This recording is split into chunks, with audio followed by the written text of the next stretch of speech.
this video. It has been quite a while in my own timeline since the last video. It's probably been a month or so since I did the video before this, which I think is from month number 6, I do believe it was, with MIDI and digital audio in theory. And basically I did not make videos last month, or this past month, because it was insane. Seriously, it was the busiest month to date. And really it was just because there were two main factors. One, I was taking MIDI and digital audio theory, which are two of the hardest classes in the whole course. And two, we had to do the amount of work that's normally supposed to be done in 4 weeks in the amount of 3 weeks. So when we multiply two hardest classes times 3 weeks, it's just blah. It was one hell of a month. I'll give it that. There was a stretch of about 20 days. In fact, yeah, it was a good 20 days of school every single day for at least 8 hours a day. I mean, it was just, it was insane. Like I had to do so much reading for digital audio and theory. It was just, yeah. I mean, I literally had no time to make the videos, and I felt really bad. But you know, that's what this whole little project of mine turned into. Is that basically we're going to talk about MIDI in this video. It's been a nice long time talking about the MIDI class, and then I'm going to make another video as soon as I get done with this one, and we're going to talk about digital audio in theory. So hang tight. It's going to be, I promise I will cover as much of it as I can. I really feel bad that I wasn't able to do it like I regularly do, so this month is kind of like the black sheep of the whole video series. But picking up tomorrow, actually, right now, it is Tuesday, January 3rd, 2012. Happy New Year's. Tomorrow I have my first campus class campus class of 2012 with Introduction to Show Production Systems. And I'm also taking Audio File Management and Documentation, which is an online class. We'll get to that tomorrow. For now, let's focus on this past month, because like I said, I literally had no time to make the videos. I was either studying, eating, or sleeping, or going to actual class. So it was one heck of a ride. So MIDI class ended up being pretty darn cool. We focused pretty much. We used Logic exclusively, Logic Studio. We worked in it all the time. In class, he ended up showing us, like, there was a lot of course, information about MIDI and stuff we had to go through. But basically, the way it would work is, you know how the usual schedule is. There's 4-hour blocks. And the first 2 hours of MIDI and lecture would be spent talking about, you know, the tech stuff. Like, I've got a lot of notes that I'm going to read through here with you here in a minute. And, you know, take notes in the first 2 hours, and we'd go on break for a little bit, and we would come back, and then we would talk about the fun stuff, you know, all the cool things you can do in Logic. Like, I know how to, for example, I don't know, the EXS24 sampler instrument in Logic. I know how to map everything on keys, and how to, you know, create, what's the word I'm looking for, like customize or specific sounds for each thing, or for each key. So that was pretty cool. Like, knowing how to sample stuff, like, you know, recording off of a record, chopping it up, and then placing those chopped up blocks on a key. Pretty awesome. Learned that in MIDI class. Yeah, it's pretty cool. But as far as, like, the material went, you know, we talked about MIDI. MIDI goes pretty deep, actually. The thing about MIDI is that it's not just for music. It can also be used for, like, for example, lighting rigs in show production. So you can have MIDI messages that control the lighting of the show. It's pretty awesome. And I took a total of, gosh, I don't even know how many pages of notes. Let's see here. I don't know if you can see how thick that is. Hang on, let's get a good shot of this right here. You can see how many pages that is. I mean, that is a lot of pages. Yeah. the video is not showing it too well. But, I mean, I'm talking, I took a crap ton of notes in that class. Because MIDI was definitely one of those classes where taking down the notes was really practical. Like, he had the slides up, you could copy it down, go back and study it. And they were also downloadable off of Propeller, of course. But I like the way that I found it worked for me in that class was to write the information down the first time, pay attention to what he's saying, and then go back. Because like when you're writing stuff down and listening to him, you're not really thinking about what you're writing down. So I like to go through, obviously when I got home, reread the notes, and then look at the slides at the same time. So I'll show you some of the notes here. This is from like the first day, I think. I don't know if you'll be able to see that too well. Let me turn the brightness up here. There we go. Kind of see some of the notes. You can pause it if you like. You got the MIDI pins. MIDI cables have 5 pins, but only pins 1, 3, and 5 are used, I think, or is it no? It's 2, 5, 2, and 4. My bad. It's been a while. Just now getting off a 2-week break. It's nice. Let's see. Here's another page of notes. I mean, I'm just kind of sharing. You know, like I said, you can pause it. I'll make sure to flip the video around because on my screen it's backwards. I don't know, photo booth is funny. But, yeah, I mean, this class was crazy. Like on the first day of lab, we had a quiz on the first day of lab. And we basically had to do what's called handshaking. We had to just connect the MIDI cables, or we had to connect them, not disconnect them. I think that's what I said. I don't know. But I mean, it was real easy. And the MIDI labs, oh god, we were rocking, like, okay, the MIDI labs were awesome. And the lectures were cool, obviously, because I took lots of awesome notes and stuff. But in the MIDI labs, we had complete workstation just to ourselves. And we were rocking the Roland Phantom X6, the Korg Triton Rack, the EMU Proteus 2000, and a Kai MPC 2500. Of course, the Apple Mac Pro with Logic. The eMagic AMT8, which was a MIDI interface, and the M-Audio Profire 2626, which is an interface. So you can check out what gear we used right there. I wrote it down. So that was pretty awesome to have all that stuff at our disposal. I think there's a new, I think, what was it? Yeah, I think Roland released, it's like the Phantom G6 series now. So we have, I guess you could technically say that our MIDI labs are now outdated, but it's still some rockin' gear. As far as the tests went for MIDI class, not too bad. They were both, for the midterm, it was 50 questions. For the final, it was 50 questions. And it was not cumulative. So you had the first, like, week and a half. And then we took the midterm, and it was only on that stuff in that first week and a half.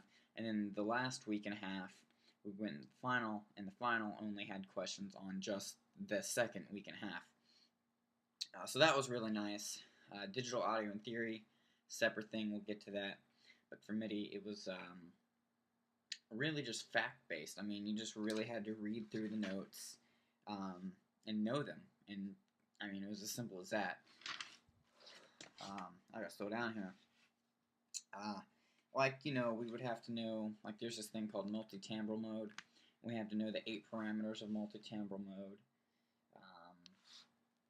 And basically that comes down to channel assignment, timbre assignment, volume, pan, output, tuning, note ranges, and channel, your channel enable, disable. You know, I'm just kind of throwing some stuff out there for you that, you know, if you don't know about it, you can look into it. So check out MIDI multi-timbral mode. It's pretty cool. What else?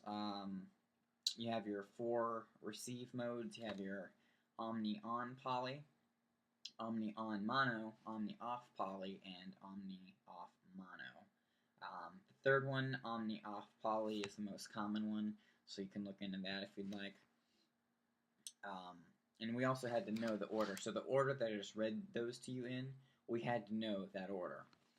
And obviously I've got it written down. I'm pretty rusty on the stuff, but it's good. It's nice going back over it and talking about it and stuff. Oh, let's see what else. What else did we go over? Polyphonic versus polyphony. There are two more things. Dynamic allocation was another topic. Sequencing. Sequencing was huge. I'll get into the final project that we had to do, but like sequencing was a pretty big subject. One of the main things to take away from that was PPQN, which is parts per quarter note. I think Logic has 960 parts per quarter note, and basically you have a quarter note in music, and that's how many little divisions each quarter note is made up of. So Logic has a pretty large PPQN, which is nice. We talked about MIDI interfaces. So basically, to use the computer to control MIDI devices, we need to use a MIDI interface. I mean, simple things like that. Your computer's AMS, the audio MIDI setup. And actually, Mina, she had problems. She took digital audio in theory online, and like her computer effed her over because her MIDI drivers somehow got screwed up. So that was a nightmare. But we ended up getting her computer nice and fixed up. So yeah, if you have like Logic and stuff, and she had to use Pro Tools, so like I don't know anything about Pro Tools, but yeah, MIDI drivers in your computer, super important. Yeah, so get this. So we have sequencing basics on this page, and then on the next page, more sequencer basics.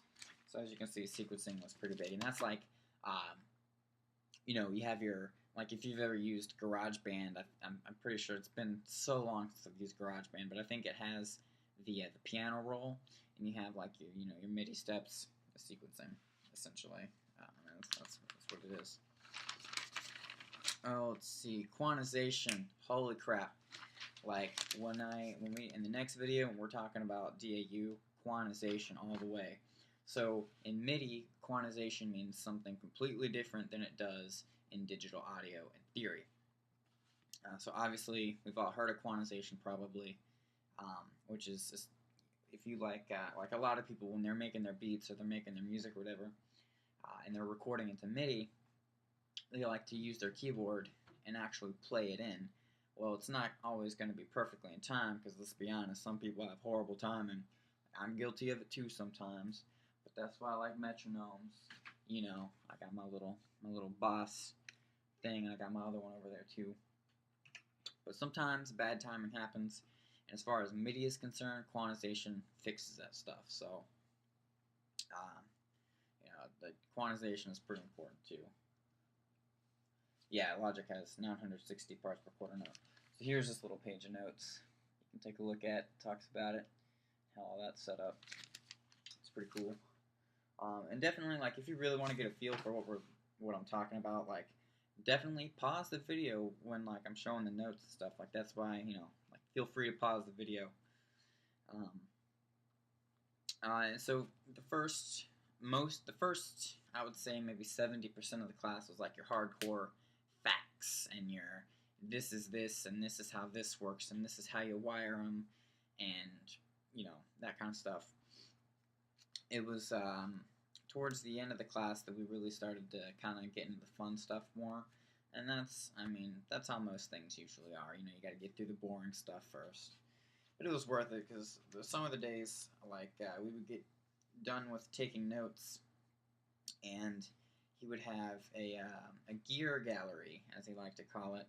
And basically, we just look at pictures of all these different synthesizers and awesome stuff, and he would just tell them tell us what they were and how they worked and when they came out and why it was important.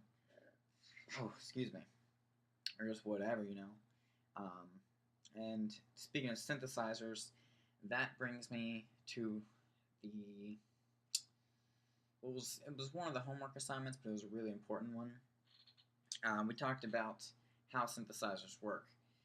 So a big part of the class was like virtual instruments, which are obviously controlled by MIDI messages. And we had a project to go in and make we had a list of different sounds, and we had to use one synthesizer to make those sounds happen. And I've got I've got the stuff for the class open here in the Finder. Oh, here we go. All right. Let me see. Yeah, the MIDI synthesis project. Yeah, we had like 8 different sounds, and I can't remember what software instruments we were supposed to use, but it was one of Logic's internal synthesizers, and basically we had to mess around with you know, the like the different waveforms, like, you know, your sine wave, your sawtooth wave, your square wave, and then even dither or pink noise. Actually, I think it was pink noise. We had to, you know, use the different levels of that and screw around with the LFO, the low frequency oscillator, and then you had your oh, what were they called? Your EG, the envelope generator, which has the ADSR options. That's right. It's been a while. Cut me some slack, you know. Anyway, we had attack, decay, sustain, and release, obviously. And this is kind of like a little diagram and what all that kind of is and how it works. But yeah, we had to make like a snare drum sound, a kick drum sound, a string sound. What was another one? Like a percussion sound that was not a kick drum or snare drum. We had to make a piano sound, all with the same synthesizer. So it took a little while of getting used to kind of figuring what each sound would do. But you know, after I sat down and kind of started tinkering with it, I kind of went on a roll, and all was well. And basically, oh, we had to come up with a sound effects sound, and then like a bass sound. So as you can see, it was like different sounds, and I ended up doing. I don't know if you've ever heard the victory fanfare for Final Fantasy VII, but I ended up using that as like, because we were supposed to make the sounds and then record a short demo that demonstrated each sound, and so I just kind of put that together, a little slice of that, and it was pretty cool.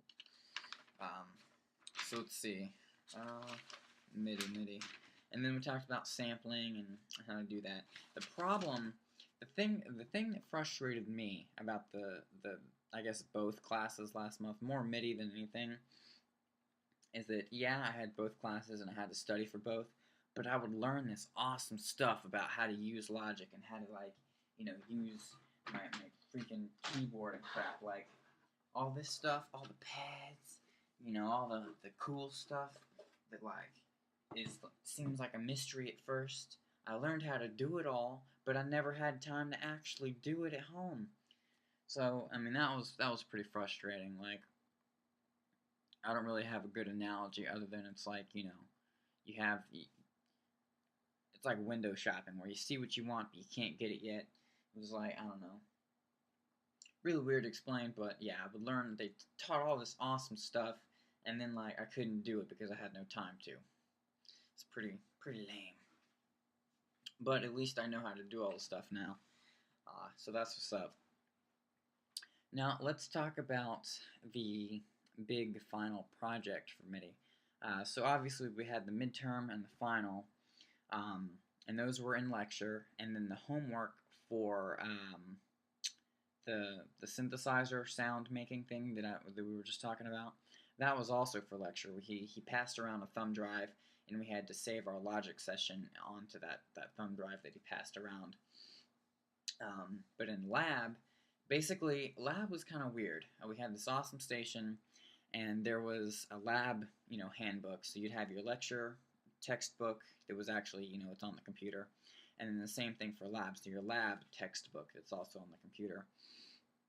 And we had to, the first couple labs were pretty by the book. We had to follow them to learn how to use the gear, especially the Proteus and the Triton. Those two, God, I hate. MIDI is a pain in the ass when you have your pretty much just your sound modules. I don't like doing that stuff. But yeah, we had to learn how to use the gear the first couple labs, you know. Maybe it was the first 1 or 2 labs, I'd say, that we really had to follow it by the book.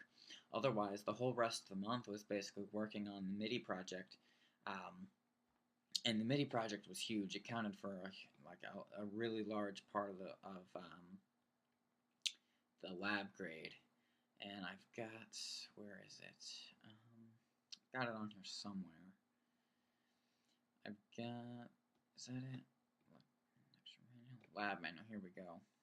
Yeah, let me open this up. So the lab manual is pretty extensive because it would talk about a lot of stuff. It'd go through a lot. But at the end of the lab manual, and I also thought I saved it somewhere else. I know it's on here. Here we go. All right. MIDI project requirements. Okay. So hang tight with me. I know we're going for a long video stretch today, but I owe you guys a lot of information here. So let's check out this lab project, because as far as the labs go, I mean, we would spend 4 hours in lab. I mean, this month was also bad in that, in the sense that we would not get out of lecture early, maybe 15 or 20 minutes or so early, at best. Otherwise, you were in there for the full 4 hours for both lectures and lab, and I'm talking about for MIDI and digital audio and theory. It's pretty crazy. So yeah, this lab project was pretty big. So I'm just gonna read off the PDF here. It says Lab 8 Final Lab Project Grading. Your MIDI lab project is due during Lab 8, so there were a bunch of labs. The lab specialists will grade your project at your lab station. The grading process is interactive. The lab specialists will tell you what you missed on a one-to-one basis. So basically, on the grading day, you would raise your hand if you were done, because on the last day they give you an hour to finish up those final loose ends that you need to polish up on your project. And then they would come, sit down at your station, put some headphones on, check it out, click through a bunch of stuff, check off everything, and either tell you, yeah, you passed, you got 100, or you missed this or this. You get the idea. And then it says here, below is the list of requirements by which they will grade your project. Take a few minutes and review your project to make sure you have included all the tasks. So basically, in MIDI, there's a couple other videos on YouTube about the MIDI class that says, oh, you just have to make a beat. But it is not that simple. I mean, a beat, if that's all you want it to be, it can be a beat. But, I mean, there's a lot of stuff that go into this. It's not just making a beat. So if you've seen other videos on the MIDI class that just, you kind of have to throw something together in Logic, wrong. I mean, that's the premise of it, but let's just take a look at some of the requirements. So your song has to be at least 2 minutes in length. The song must have changes in melodic elements, meaning, verse, chorus, bridge. It's got to kind of sound like a song. It's got to have at least 8 tracks of sequenced MIDI. So you have to have at least 8 different instruments, or 8 different MIDI instruments. At least 2 of the tracks have to be sequenced drums and or percussion. You must have at least 1 track consisting of a bass sound, at least 1 track consisting of a melodic element, and at least 1 track consisting of a chord pattern. So this is the first 7, no problem. For Lab 2, we had to save our project session with a certain title and save it to a certain place on the school computer. And we also had to include in the assets folder the audio files, the EXS instruments, and samples.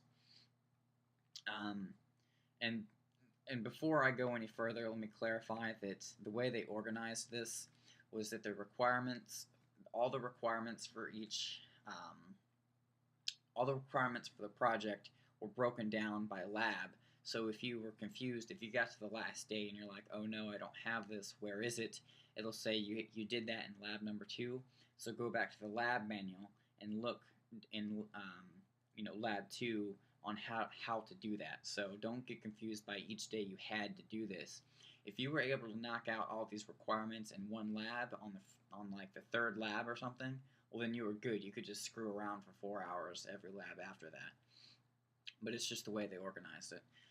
So lab number 2, we had to use at least one track using a hardware sound module, meaning the Triton or the Proteus, and we had to have at least one MIDI region quantized to 16th notes using the object parameter box in Logic. Lab number 3, we had to edit a patch on the Proteus or Triton and name it with our name and save it to a certain user bank. No problem. We also had to edit and save a preset from any of Logic's software instruments and save it to our project folder. And I actually ended up coming across this just like disgusting, the most loud, ridiculous static noise you could ever think of. I'm gonna upload my final project in a separate video, and I'll name it, you know, like MIDI project or whatever. But yeah, I'll put a link to that whenever I get that going. So that was lab number 3. Lab number 4, all tracks must be named according to their sound element, meaning bass, piano, drums, whatever. We also had to create markers to indicate all of our songs' structural/melodic changes. So like there's in Logic you have the ability to label your different song sections. We had to do that. We had to use at least one patch or program change message within our song, which is another thing to look into. So if you want to check out what program changes are in MIDI, well, you know, consult Mr. Google. He's quite intelligent. Lab number 5, we had to include a tempo change in our song. We also had to group our drum and percussion tracks into a group in Logic and name the group as the rhythm group. We also had to automate the panning of a track using a region-based automation. So we learned how to do all that type of stuff in lab number 5. Lab number 6. Lab number 6 was, I guess, one of the last like required days of working on it. By lab number 6, you should pretty much be close to finishing. And basically, this contains the last of the requirements. So we had to automate the volume of a track using track-based automation, perform a sysx data dump for the hardware patch that we edited in the Proteus or Triton. We had to record the audio from one of the MIDI tracks to an actual audio track, which that was interesting. That was kind of weird. We also had to use the toggle hide view to hide one of the MIDI tracks. Actually, it was the one that we recorded into audio. We had to hide that. We had to use at least one track with a dynamic audio effect, so like your compressor or your gate, you know, anything like that. We also had to use the Space Designer on an auxiliary track, which is one of Logic's reverb programs. We had to route at least one track to that particular aux track using a send through a bus. So really that came down to like using all the busing and the routing and stuff, making groups and whatnot. And then finally, we had to bounce the project. And it's 28 requirements. It's a lot of stuff. So if you've seen other videos that are like, oh, you just have to make a beat, it's real easy. Well, yeah, it's easy, but I mean, it's a lot of stuff. So I hope you've been able to stick with me through this video. That was MIDI in a really tiny nutshell. I mean, the class was a lot of fun. I learned a lot from it. It's kind of funny what ended up happening. Like I was digital audio was the class that was like a real bitch. I mean, I'm talking it's like an elbow to the face with that class. So I studied a lot more for DAU and kind of left MIDI alone. So whenever it came time for my MIDI final exam, I was like, oh god, and I was having to cram like crazy. And I still don't know what I made on the final exam. But for the midterm in MIDI, I made a 96. So I got a 96 on the midterm for MIDI, which wasn't bad at all. I got a 100 on the final project for MIDI. And I also got a 100 on the synthesis project. So my grades for that class, not bad. I like to think I did as well as I could have, you know. So we are at about a half hour now. I'm going to go ahead and end this video, and I will see you right in the next one, and we are going to talk about digital audio in theory class. So I hope I will see you there.